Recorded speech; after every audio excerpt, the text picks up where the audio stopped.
नमस्कार. महाराष्ट्र योग शिक्षक संघ मुंबई जिल्ह्यातर्फे आपल्या सगळ्यांचं स्वागत. 25 जानेवारी 2026 सकाळी 7 वाजता गोरेगाव येथे आपण 108 सामूहिक सूर्यनमस्काराचं आयोजन केलं आहे.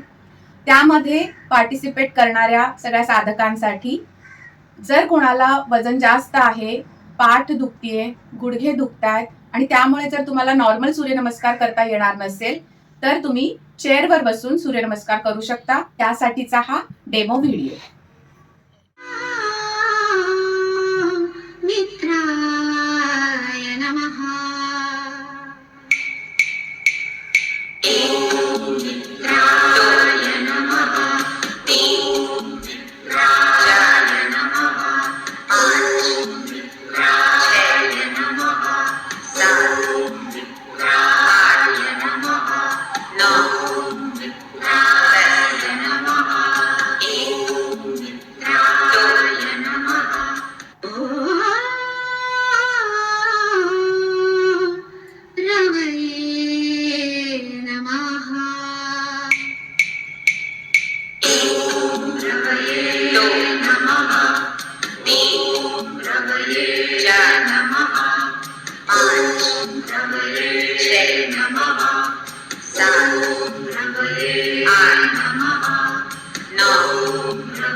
नमः